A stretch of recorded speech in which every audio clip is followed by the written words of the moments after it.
여러분 다 같이 함께 하십니다. 상한 갈대를 꺾지 않으시는 하나님. 간이 좋지 않아서 병원을 찾은 한 남자가 있었습니다. 간염에서 이제 간경화로 악화되어 가는 과정에 있었습니다. 걱정이 돼서 병원을 찾고 의사를 찾아가서 진찰을 받기는 했지만 결과는 뻔한 것이었습니다. 술을 끊고 안정을 취하십시오. 이대로 가다가는 간암으로 죽습니다. 그래도 이 남자는 다음과 같이 말했습니다. 선생님, 내 병은 내가 더 잘 압니다. 그렇지만 이 세상을 어떻게 술 없이 산단 말입니까? 이 상처와 이 마음의 고통을 어떻게 극복한단 말입니까? 나는 죽어도 술은 끊을 수가 없습니다. 요즘 들어서 이 남자처럼 마음의 아픔과 상처 때문에 고민하는 사람들이 점점 많아지고 있다고 합니다. 비록 겉으로는 좋아 보이고 근심 걱정이 없는 것처럼 보여도 사실은 그 속을 들여다보면 저마다 다 고민과 걱정이 있고 마음에 상처가 있는 것입니다. 가정 문제로 고민하는 사람도 있고 자녀가 없어서 고민하는 사람도 있고 또 반대로 자녀가 있어도 속을 썩여서 고민하는 사람도 있습니다. 고부간의 갈등으로 고민하기도 하고 부부간의 갈등으로 고민하기도 합니다. 직장과 사업장은 또 어떻습니까? 사업의 어려움과 실패, 심지어는 부도로 어려움을 겪는 그런 분들도 있습니다. 직장을 잃고 실업자가 된 분도 있고 그 밖에도 여러 가지 문제로 고민하는 사람들이 참 많은데 이제는 대학 입학을 눈앞에 두고 성적이 좋지 않아서 걱정하고 있는 자녀들도 있고 부모들도 있습니다. 취업 전선에 실패해서 낙심하고 있는 청년들도 있고 때로는 질병으로 고통당하거나 또 죽음을 눈앞에 두고 몸부림치는 그런 분들도 있습니다.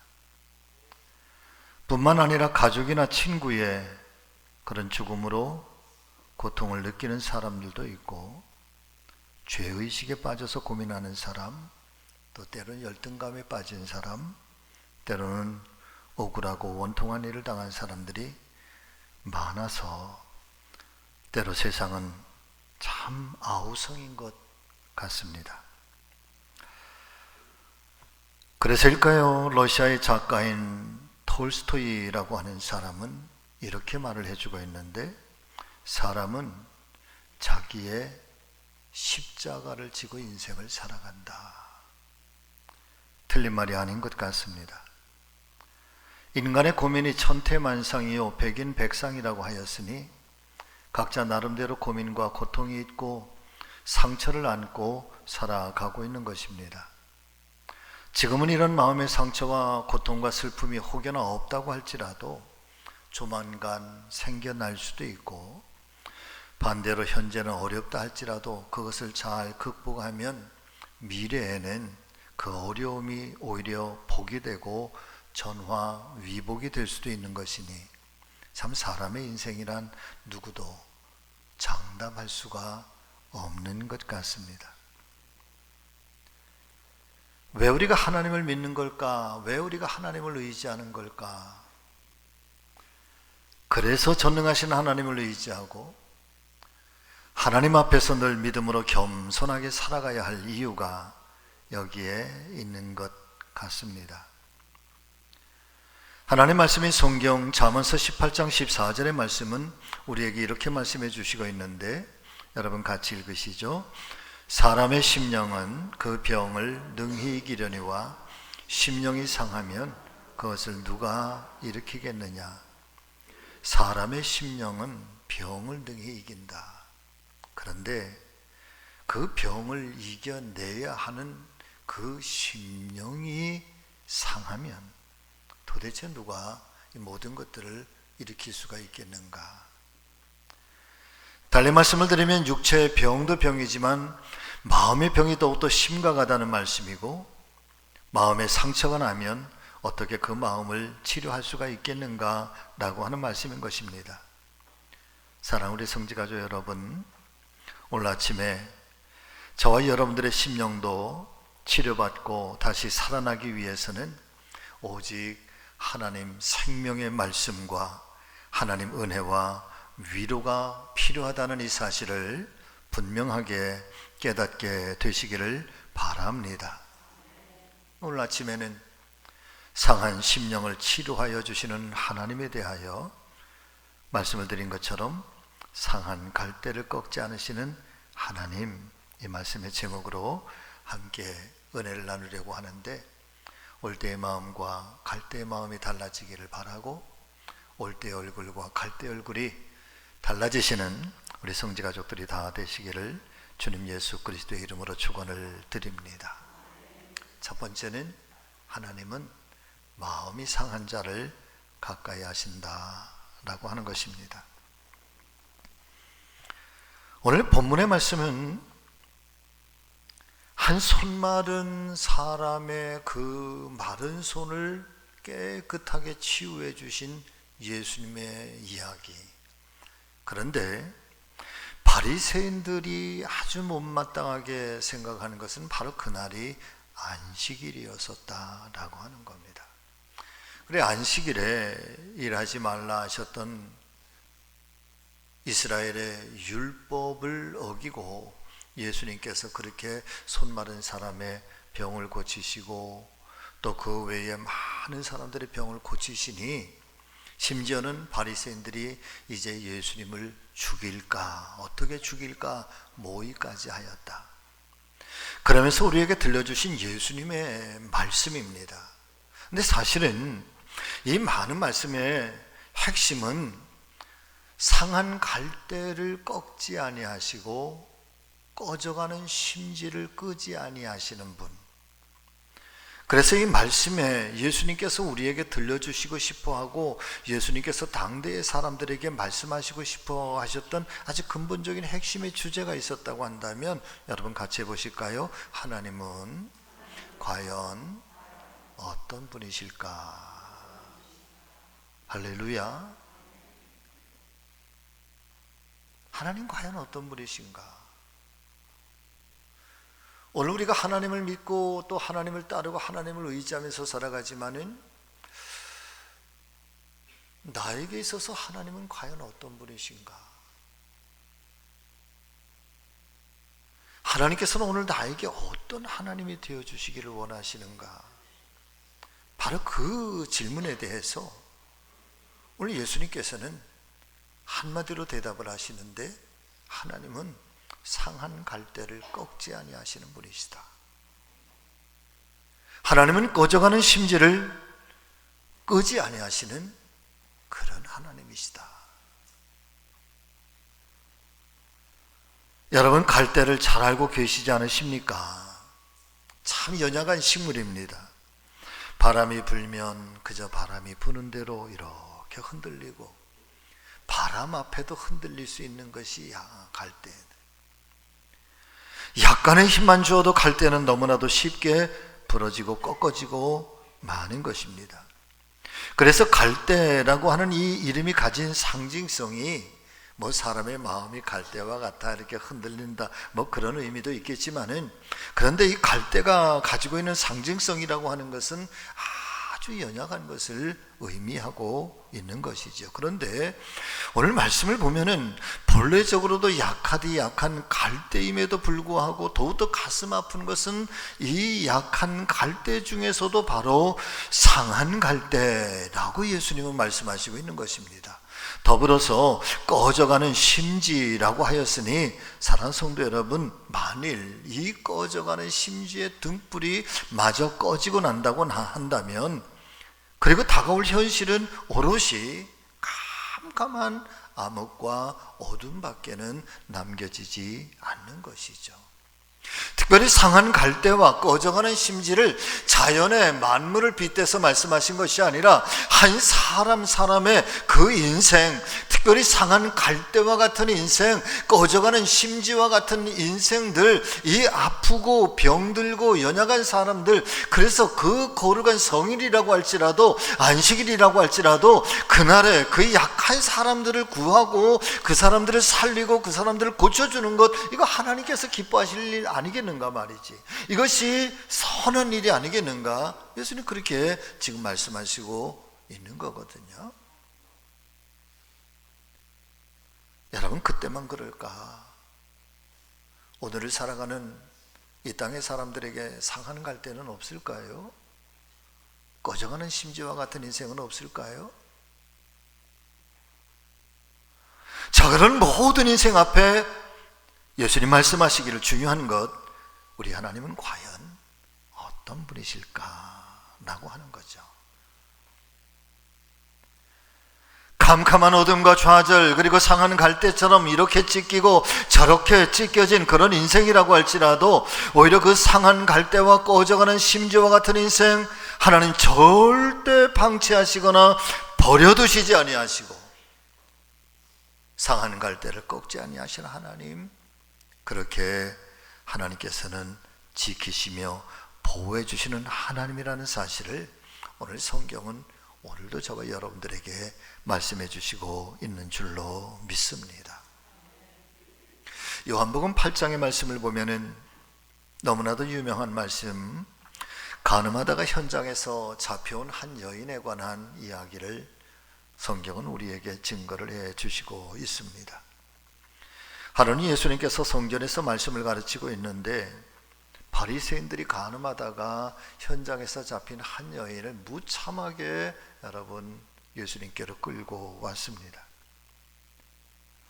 말씀을 보면 저마다 손에 손마다 커다란 돌덩어리를 하나씩 들고 이제 여차하면 이 여인을 향해서 이 돌을 내어 던져 돌로 이 여인을 죽이려고 하는 그런 기세입니다. 자, 성경은 그런 표현은 없는데 저는 그 말씀을 대할 때 만일 그렇게 기세 등등하게 예수님 앞에 이 여인을 끌고 오고 그리고 저마다 커다란 돌덩어리 하나 붙들고 그렇게 있었다고 한다면 이 사람들의 눈빛은 과연 어떠했을까? 그리고 이 사람들이 이 여인을 바라보고 있는 그들의 얼굴의 표정은 어떠했을까? 모멸차고 차갑고 냉랭하고 분노하고 그런 그들의 분노의 모습들, 모멸찬 모습들은 고스란히 예수님께로 전해지고 있는데 예수님께 이렇게 큰 소리로 외치고 있습니다. 모세의 법으로 말하면 이런 여자는 돌로 쳐 죽이라 했는데 선생께서는 어떻게 말하겠습니까? 속히 대답하라고 아우성입니다. 자, 사랑하는 성도 여러분, 이들의 이 말의 양면성 속에는 정말 예수님이 아주 곤란한 지경에 처할 수밖에 없는 그런 지경입니다.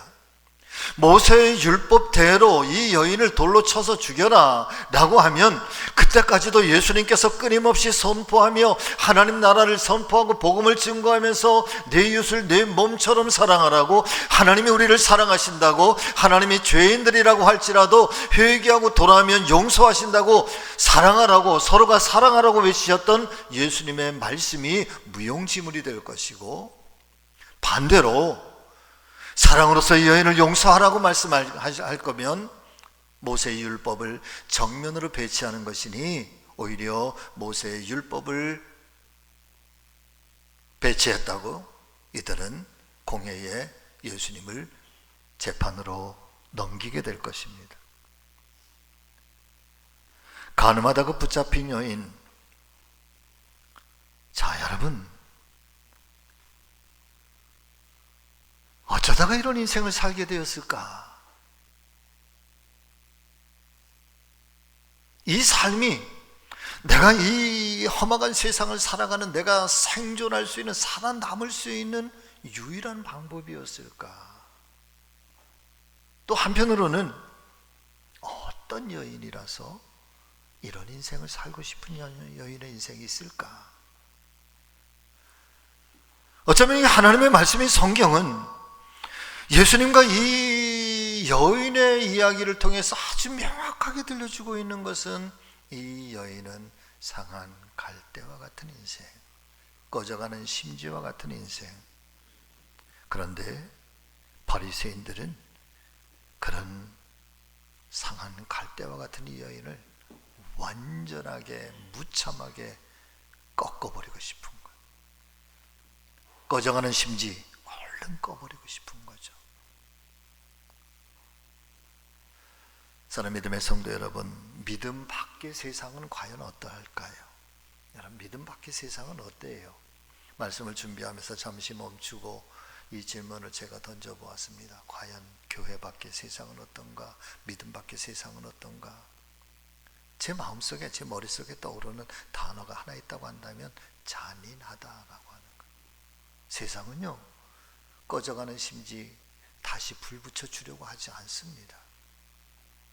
상한 갈대 그냥 꺾어버리는 것뿐만 아니라 발바닥에 내팽개치고 그리고 발로 뭉개어서 아예 일어서지조차 못할 만큼 그렇게 깨뜨리고 싶은 것이 여러분 믿음 밖의 세상 아닐까? 물론 가끔 가다가 미담의 어떤 좋은 그런 이야기들이 들려오면 어쩌다가 들려온 그 소식에 감동하면서, 그래, 여전히 세상은 살만한 가치가 있어, 그렇게 우리가 스스로 위안 삼기도 하지만,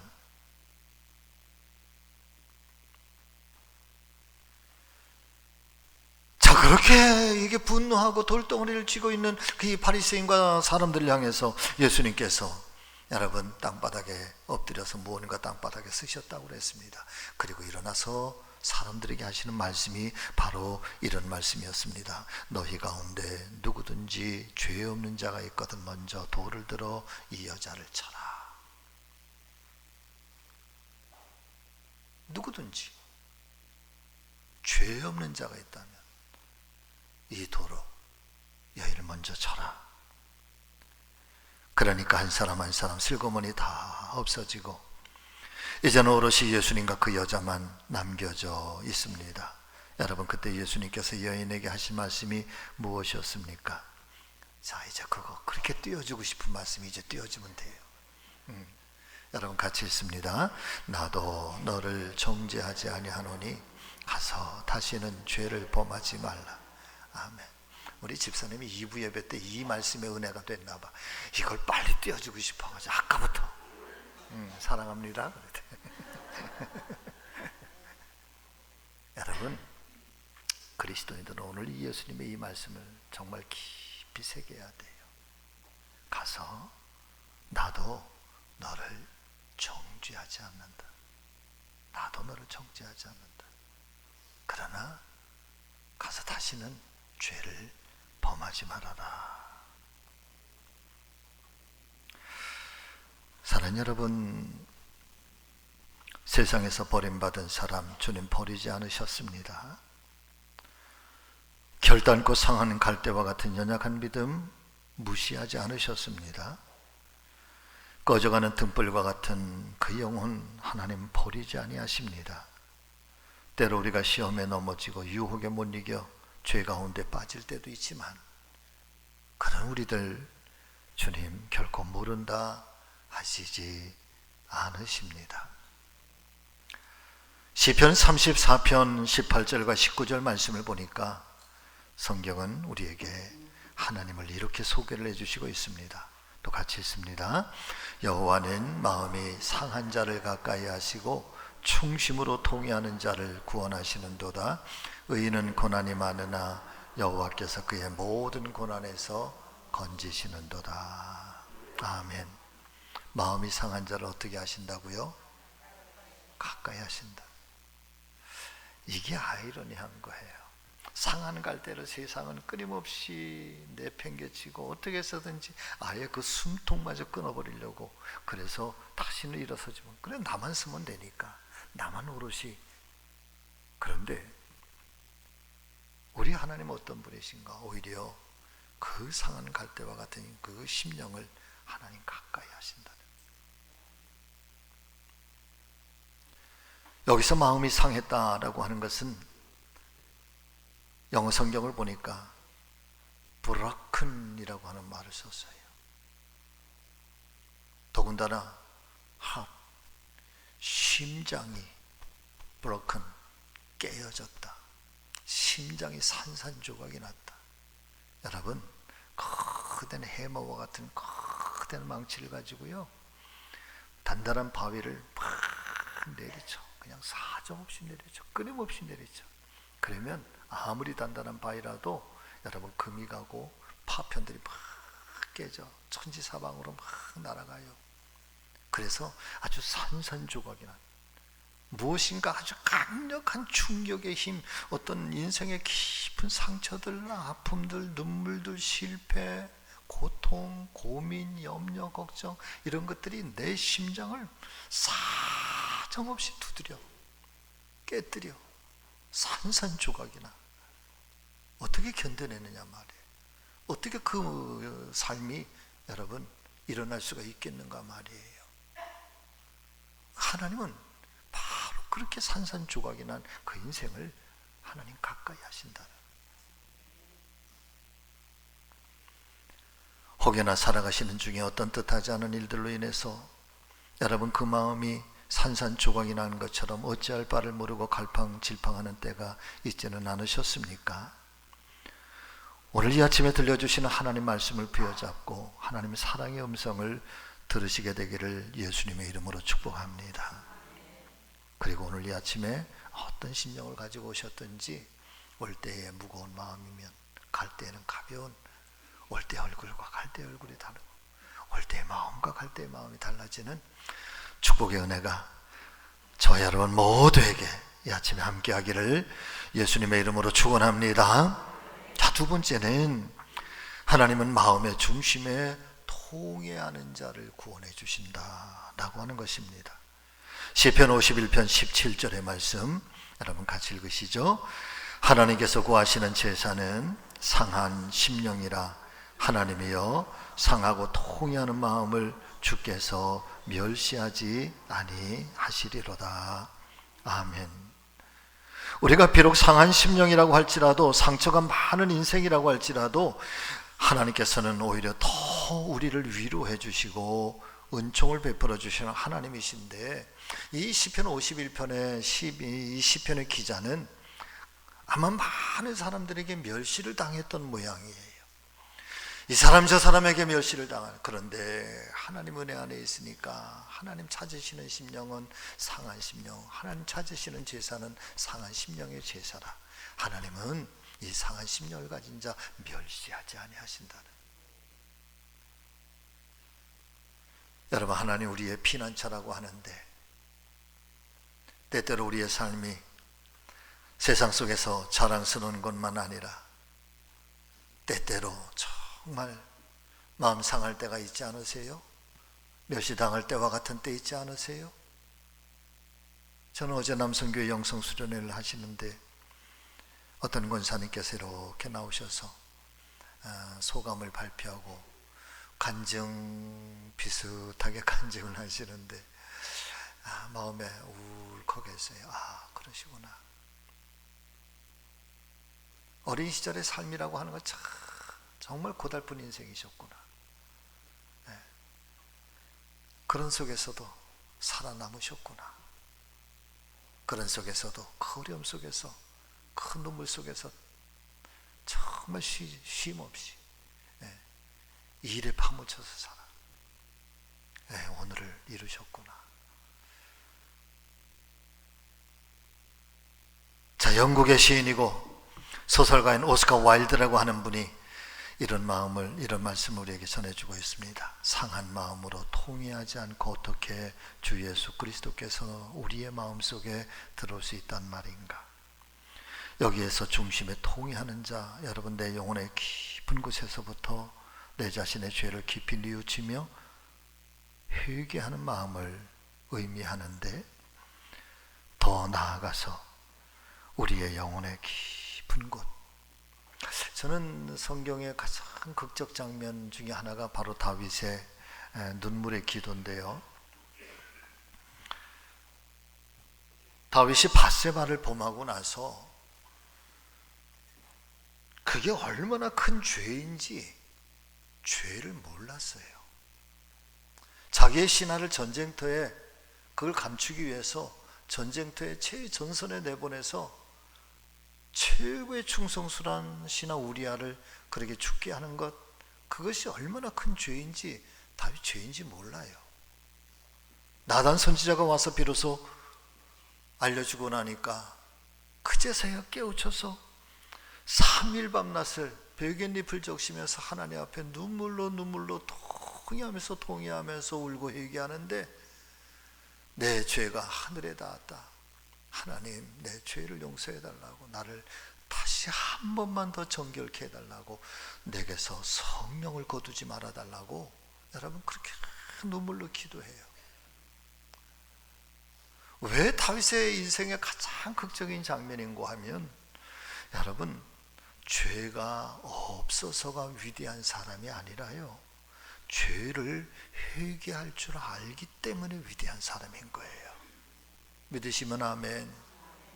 죄 없는 인생이어서, 늘 정결한 인생이어서, 늘 깨끗한 인생이어서 그래서 위대한 사람이 아니라, 죄를 알고 죄를 충심으로 통회하고 하나님께로 돌아설 수 있기 때문에 위대한 사람인 거예요.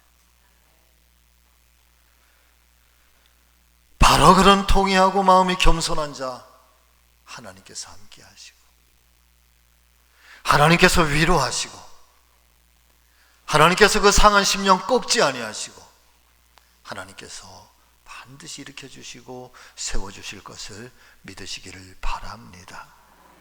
말씀을 마치겠습니다. 여러분, 마음에 상처가 있을 때 하나님께로 나와 치료받으시기를 축원합니다. 내 마음이 상한 심령이 되었을 때 누가 나를 위로해 주겠습니까? 하나님만이 나를 위로해 주실 것입니다. 한 말씀만 꼭 기억하고 가세요. 저를 따라서 해서요. 나는 결코 혼자가 아닙니다. 나는 결코 혼자가 아닙니다. 아멘. 기도하십니다.